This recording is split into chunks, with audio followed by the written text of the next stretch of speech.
Good morning everyone. I Alok Singh welcome you all to this brand new channel। और इस channel में हम लोग आपका शुरुआत में 3 टॉपिक्स पे डील करेंगे। पहला हमारा है लॉ, दूसरा है पॉलिटी और थर्ड है आपका इंग्लिश।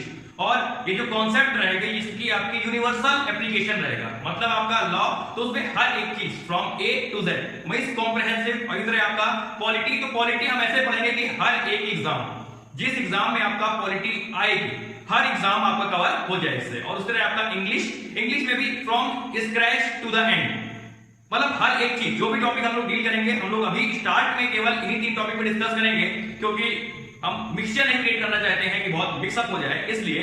तो अब इसकी नीड क्या है कि मैं पहले तो लॉ स्टूडेंट्स की बात करूंगा। जो लोग भी लॉ के लिए सीरियस हैं या कैरी फॉरवर्ड कर रहे हैं, मैं एक चीज बहुत जो देखता हूं, और खासकर जो यूपी बिहार एक्सेट्रा साइड के लड़के हैं, उनके में दो बेसिक जो प्रॉब्लम है वो है उनकी लैंग्वेज को लेकर। अराउंड 70% जो आपके लॉ एस्पिरेंट्स हैं जिनको मैं देखता हूं, उनकी सबसे बड़ी प्रॉब्लम होती है आपका इंग्लिश। और उनको एक्चुअली द फैक्ट इज कि कुछ लोग बताते हैं कि अगर आपकी इंग्लिश खराब है फिर भी आपका काम चल जाएगा।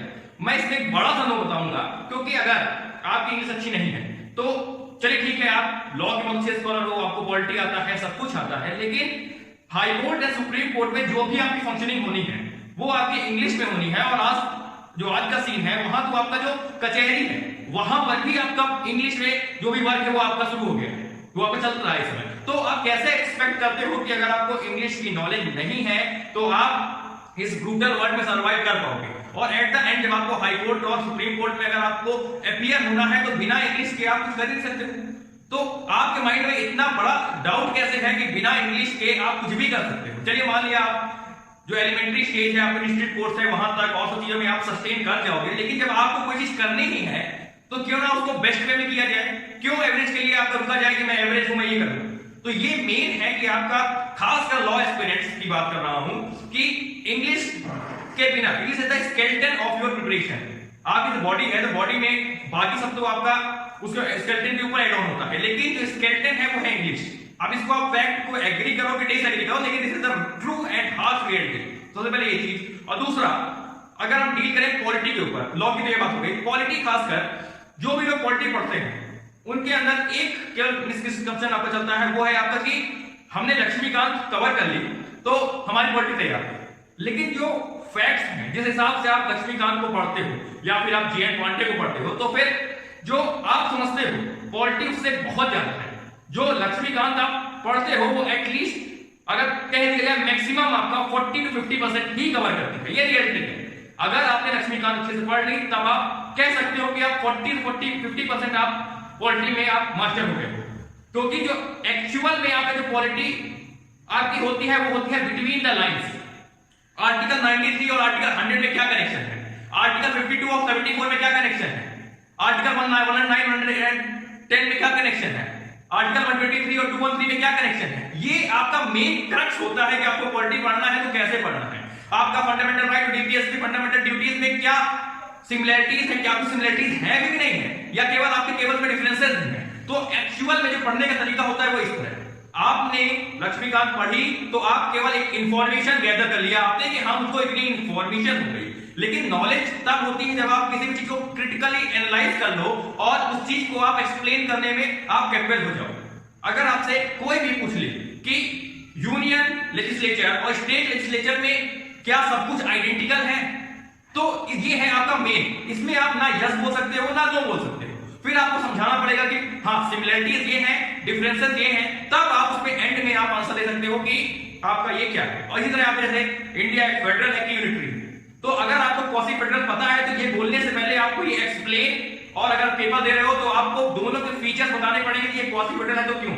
तो ये है पूरा अप्रोच कि आपको पढ़ना कैसे। और इस तरह आपका इंग्लिश के आपके बेसिकली अगर कहा जाए तो इसके आपके 3 कंपोनेंट होते तो 4 है, लेकिन आपके बेसिक वो 3 है।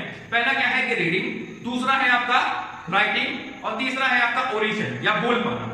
क्या आप इंग्लिश अच्छे से पढ़ सकते हो, उसके बाद दूसरा आप कंपोज कर सकते हो। कंपोज का मतलब होता है जो भी आपके माइंड, एक होता है कंपोजिशन कि आपको कोई टॉपिक दिया गया कि आपको इस पे ऐसे लिखना है या आपको इसे प्रोजेक्ट बनाना है, तो आप गए, आप बना के ले आए, इधर से भी आप कॉपी करके इंफॉर्मेशन गैदर करके ले आए, एक ये है। दूसरा ये है कि आपको एक्सटेम्पोर टाइप दे दिया गया कि आपको टॉपिक मिला, 5 बात आपको बोलना है या लिखना है। तो जो भी इंडिविजुअल आपका ये एक्सटेम्पोर में writing as well as oration कर ले, वही आप कह सकते हो कि वही इंडिविजुअल लिटरली आपका इंग्लिश में मास्टर है। और ये मैं कहूंगा 80% लोगों के पास एक एबिलिटी नहीं है कि कोई भी टॉपिक दिया जाए, अगर आपसे कोई पूछ ले कि व्हाट इज जुडिशियल ओवररीच, तो या फिर व्हाट इज जुडिशियल रिस्ट्रेंट, या अगर आपसे कोई पूछ ले कि स्टेट डिसीजन क्या होता है अचानक से, या पूछे कि रेशियो डिसीजन क्या होता है, ऑबिटर डिक्टा क्या होता है, तो आप क्या उसमें 5 मिनट एक्सप्लेन कर सकते हो? यही आपका मेन। अगर आपसे कोई पूछ दे कि इंडियन एविडेंस एक्ट को आप एक्सप्लेन करें उसका नेचर क्या है, तो क्या आप 5 मिनट एक्सप्लेन कर सकते हो? ये है, अगर आपको इस लेवल पे आप सोच के चलोगे कि मुझको ऐसे प्रिपरेशन करनी है, तब आप सोचो कि हाँ मैं जिस भी चीज की तैयारी कर रहा हूं, अगर आप इस तरह करोगे तो कोई भी एग्जाम है, चाहे आपका यूपीएससी है, चाहे एसएससी है, चाहे आपका पीसीएसजे है या पीसीएस है, ऐसा एक भी एग्जाम नहीं होगा जिसमें आप सक्सेस ना पाओ। कोई भी एग्जाम में आप देखते हो कि उसका सिलेक्शन या फिर सक्सेस परसेंटेज क्या है। Success percentage is another thing. आपको केवल एक चीज मायने रखती है कि आपको एक वैकेंसी या एक पोस्ट चाहिए।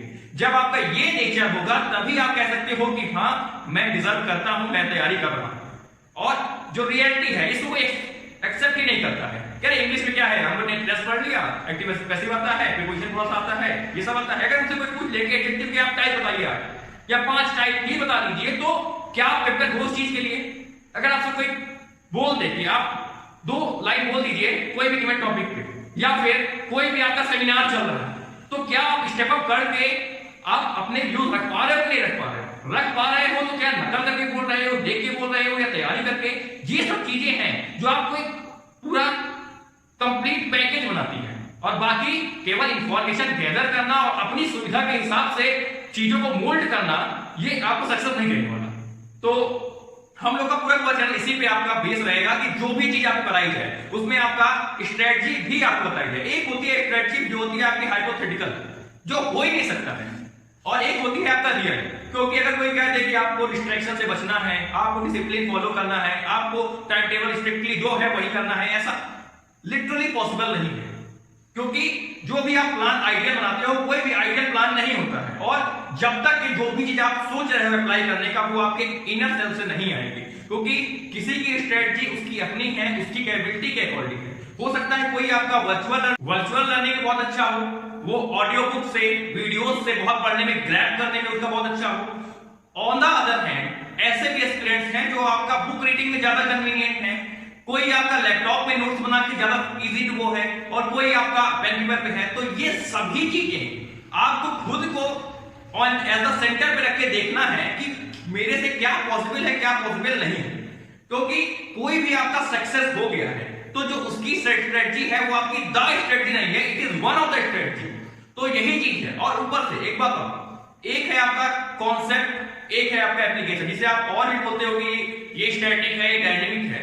तो अगर आप इसमें एक चीज ध्यान दो कि जो भी आप पढ़ते हो वो आपका कॉन्सेप्ट है, जो भी पढ़ोगे आपको कॉन्सेप्ट है, और जो भी आपका एक्चुअल में वर्ल्ड में हो रहा है वो है आपका उसका एप्लीकेशन।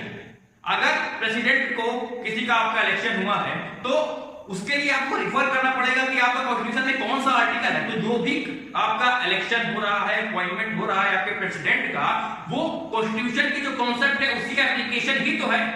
या फिर कोई भी आपका मनी बिल आपका इंट्रोड्यूस हुआ तो वो आपका आर्टिकल 109, 110 के अकॉर्डिंग ही तो मनी बिल कहलाएगा।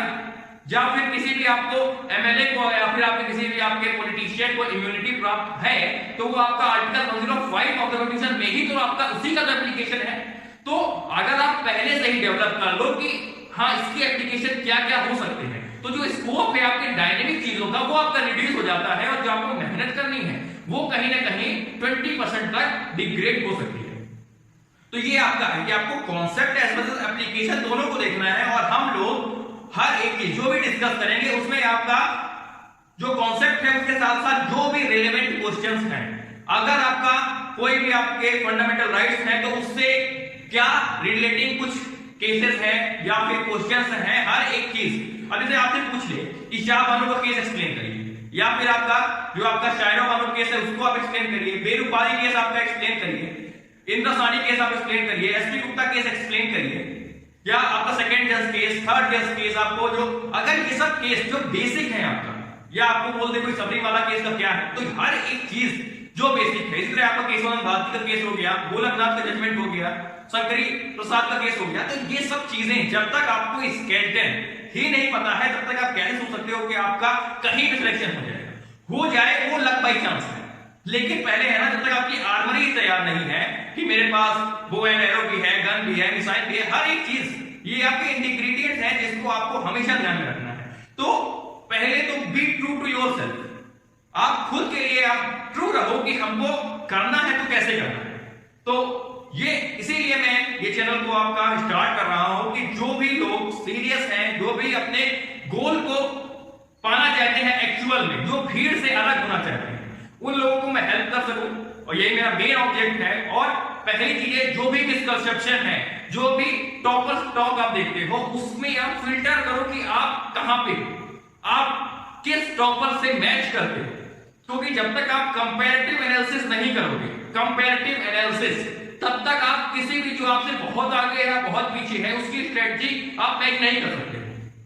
अगर कोई मेडिकल क्या स्कॉलर रह चुका है तो उसके लिए कुछ चीजें लिटरली आसान होंगी, जो आपका जितना भी साइंस टेक हो गया, एनवायरमेंट हो गया, सब चीजें। और ऑन द अदर हाफ कोई आपका ह्यूमैनिटीज का है तो उसका आपका सोशल साइंस हो गया, ये सब स्ट्रांग होगा। लेकिन आपको खुद को कंपोजिट करना है कि आप एक्चुअल में स्टैंड कहां करते हैं।